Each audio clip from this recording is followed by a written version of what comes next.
Shalom. I have a question for you, and it's what does God command us to remember, and what does He tell us to forget? And we're going to talk about that in this week's Torah portion. It's a double Torah portion. It's bringing us to the end of the book of Numbers, Bamidbar. We're coming to the end of our time in the desert. And it's these two portions. It's Matot and Masei. It's Numbers chapter 30, verse 2 through 36:13. The Haftarah portion is Jeremiah 2, 4 through 28, and chapter 3, verse 4. And the New Covenant portion is Philippians 3, 12 through 16. So I want to start in, there's a lot in these two portions, of course, but this is what I want to focus on today. I'm starting in Parashat Matot-Masei, which is in Numbers 33. I'm starting in verse 1.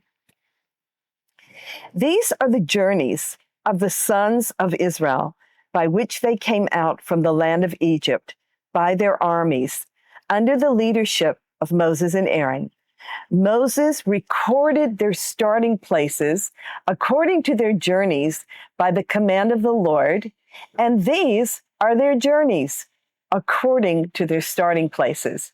They journeyed from Ramses in the first month, on the 15th day of the first month. On the next day, after the Passover, the sons of Israel started out boldly in the sight of all the Egyptians, while the Egyptians were burying all their firstborn, whom the Lord had struck down among them. The Lord had also executed judgments on their gods. Then the sons of Israel journeyed from Ramses and camped in Sukkot. They journeyed from Sukkot and camped in Etam. Now, I'm going to pause right there because what Moses is doing here, he's going from camp to camp, saying where they stopped all along this 40-year journey in the wilderness.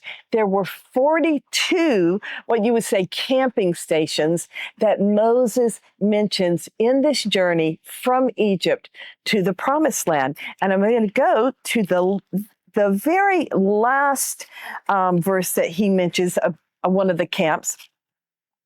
And that's in Numbers 33:48. It says, they journeyed from the mountains of Avarim and camped in the plains of Moab by the Jordan opposite Jericho. And we know, of course, Jericho is where they did enter into the Promised Land. Now, what spoke to me about this? Because in some ways you could think, oh, it's boring. He's just talking, he's giving you the names of places, name after name after name. But the truth is, he's looking back on their journey. He's remembering their journey. And as we remember, even ourselves, God tells us to look back, to remember the great things he's done. In conjunction to that, I want to read this verse from Deuteronomy 8, verse 2. It says, you shall remember all the way which the Lord your God has led you in the wilderness during these 40 years. Do you remember all the way that the Lord has led you on your own journey? That he might humble you, testing you to know what was in your heart, whether you would keep his commandments or not. He humbled you and let you be hungry and fed you with manna, which you did not know, nor did your fathers know, that he might make you understand that man does not live by bread alone, but man lives by everything that proceeds out of the mouth of the Lord.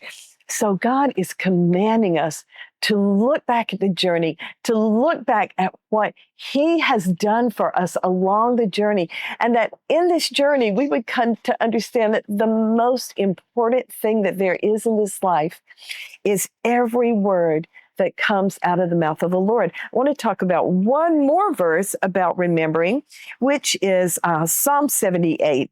And I'm going to read verses 4 through 7.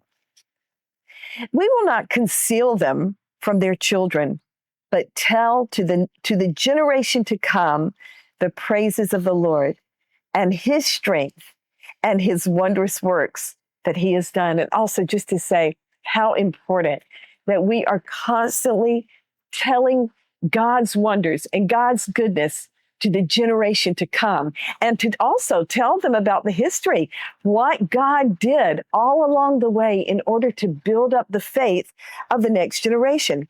In verse 5 of Psalm 78, for he established a testimony in Jacob and appointed a law in Israel, which he commanded our fathers that they should teach them to their children, that the generation to come might know, even the children yet to be born, that they may arise and tell them to their children that they should put their confidence in God and not forget the works of God, but keep his commandments. How beautiful is that?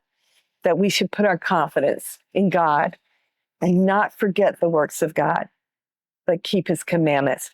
And that brings us to the new covenant portion, which I want to talk about in Philippians chapter 3. And I want to read verses 12 and 13. Not that I have already obtained it or have already become perfect, but I press on so that I may lay hold of that for which also I was laid hold of by Messiah Yeshua.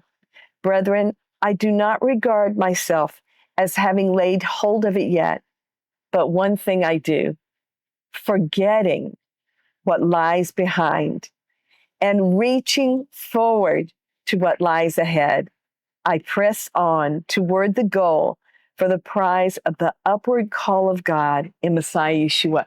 So here we see that through the inspiration of the Holy Spirit, Paul is telling us to forget something. So we're supposed to remember the works of the Lord, to remember what God did for us on our journey. I mean, if I look back to the beginning of my journey, I see things that God did that I would have never imagined. But yet we are to forget what lies behind us. What's he talking about? All those heavy things that just bring us down and make us want to quit, our failures and the sins that we have confessed before the Lord. Once those things are confessed, those things, we need to forget those things and focus on what is in front of us, laying hold on what God has for us.